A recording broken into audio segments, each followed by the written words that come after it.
I am Jazmynne Matthews. Um, I am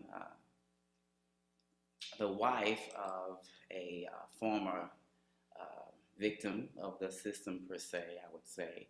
Um, and I also am an advocate, a liaison for, many social injustice issues. So my relation to the criminal justice system is a personal one, again, because I have friends who've been involved uh, with the criminal justice system, and including my very own husband was incarcerated for a moment at the Washington County Jail in Fayetteville, Arkansas.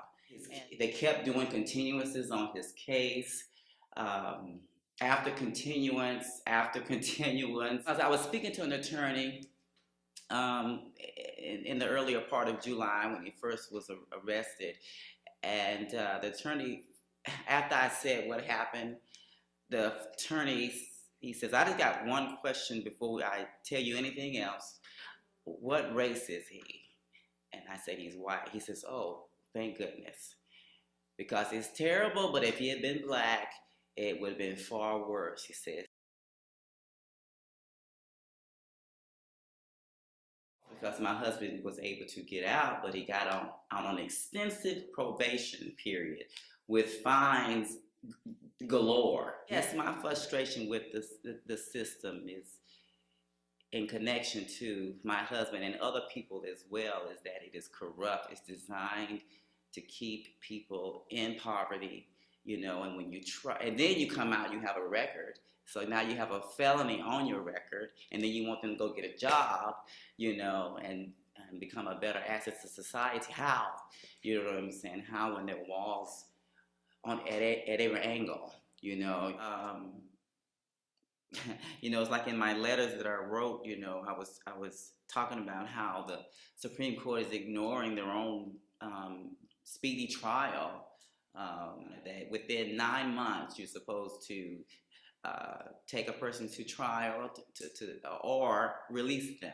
He reported to me that there were many that were in the county jail that had been there for over a year, 2 years, one person 3, without even going to court, But because, again, no one is putting this in and reinforcing this, then they're getting away with having people sit in the county jail, here locally, without a fair trial in a fair amount of time. They're not being responsible with their own statutes that are in place, because it's money, it's monetary gain on their part, and so there's a reward in the opposite direction of justice.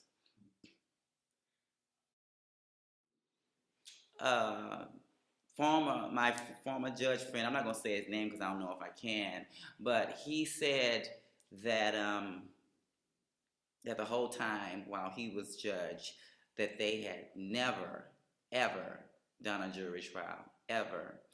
And even till today, they don't, in Washington County, they do not do jury trials. It's just all plea bargain, and that's it.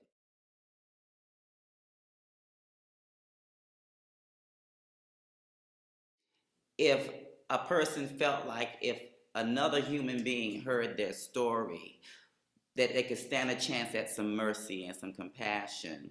That's why we need jury trials for those people like that. That should be an option, and it shouldn't be a threat that if you choose that option, that you get more punitive damages because of that. We should weigh out the what, and then determine why they did what they did, and then determine if this is a fixable thing.